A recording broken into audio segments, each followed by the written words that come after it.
Little ones settling in for story time with a special guest. Doesn't sound very comfortable, says the frog.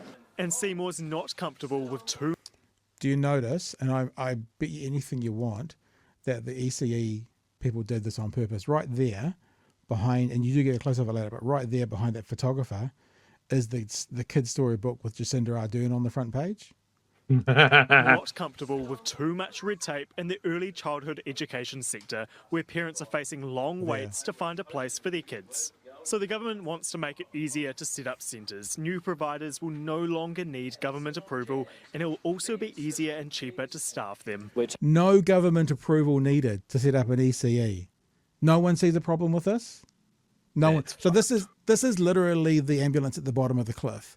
They're not going, how do we go through the process and put out a world-class, top-notch early childhood education in New Zealand and do it safely, do it well with qualified people. They're just going, how many more buildings can we get and how many people who monitor these kids can we slap into it? That's as far as they've got. They think that's the answer, Chewy. It's bizarre. Again, it's one of those things where people go, oh, okay, so what's this? Yeah, putting less qualified people in charge of children with like even less oversight. That is going to save the day. What the hell? Of all the regulations to cut, keeping children safe and educated, that's on the chopping block. Yeah. Along with keeping them fed, I guess. So, yeah, cool. Let's just have a listen to the bit again about no government oversight. It's just, it scares me. Will no longer need government approval, and it will also be easier and cheaper to staff them. We're taking away regulations that add costs without making sense. We're going to leave regulations that make sense. We're relieved in the sector, really, really relieved.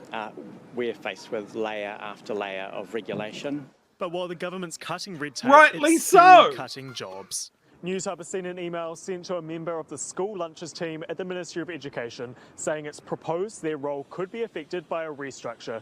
The ministry told us that full details will be released to staff tomorrow and wouldn't speculate on the number of positions that could be cut. But one team member told Newshub they would have serious concerns about the future of the program if staff numbers are reduced, saying small groups providing lunches to schools need a lot of support. They need help. You can't provide that front line without having the good support that sits in alongside you and behind you. And in this particular case, the fact that we have a really strong team in the Ministry of Education means that our teachers aren't burdened down. Seymour, who's mulling changes to school lunches, says it's an operational decision. It's a question of, well, not how many people are required, but what are you delivering and how are you going to do it better and smarter? And yes, I'm quite confident that we'll be able to do it without those particular people. Why? Why are you confident? What evidence do you have that makes you confident? This is the end where you can see right in the middle, I think there was a kid's book for those who are listening to the audio podcast called Taking the Lead, which is Jacinda Ardern's story. What a metre from him as he was reading the book. And how the school lunches program could look and run without those people should be known by the end of May. Jamie Ensor, Newshub. So he was reading a story called Oi Frog. Okay. Now what TV3 didn't cover at all, but TVNZ did in a short clip, is how he then went outside and he compared Jacinda Ardern to an authoritarian and said that the book he was reading was a warning against authoritarian, and that's possibly why Jacinda Ardern's got a book in there as well. So let's just have a listen to this. This is outside at the same time. Oh, absolutely. But I have to say, Oi Frog was a lot more entertaining. I think he thinks he's being funny. Like the smirk, I think he thinks he's making a joke that everyone's in on, but he just comes off like a complete tool. Was a lot more entertaining. And ironically, Oi Frog seemed to be a warning to children about authoritarian people that tell you what to do all the time. Now, maybe that's why they also have the Jacinda book for a similar purpose. Who knows? Was that so? Oh, I think a wide range of people would have that view. Beg your pardon? Oh, I think the way that she used power through the COVID era was excessive. It didn't properly voted balance for it. New Zealanders' rights and their welfare. and in some cases it actually was found to be illegal. So some of those actions most certainly were. Yeah.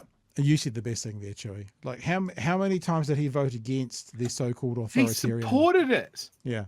He was.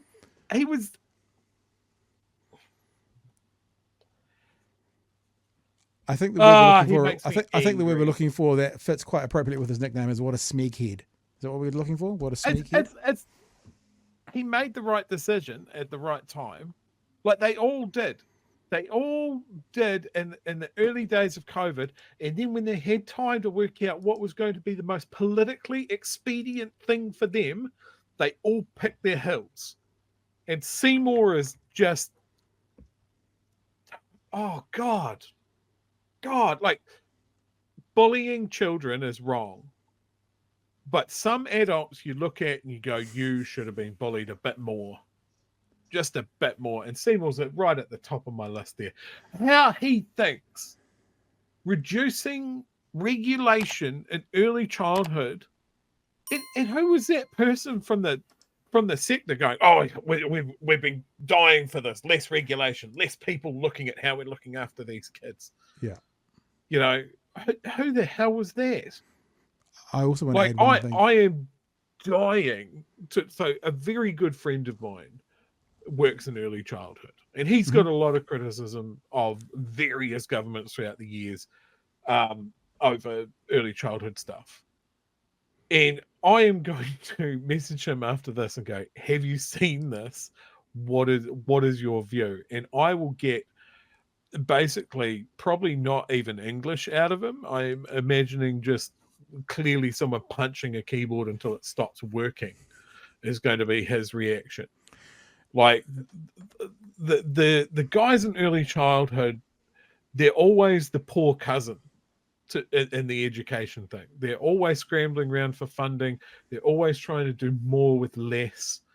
They're not seen as being treated with equality to primary or secondary school teachers and that sort of thing. And it's all so important. We've covered this off before, that our society has changed so much and early childhood hasn't changed with it. Like, early childhood should be part of the education system because both parents are probably working. So it's not daycare anymore. It is part of the education process.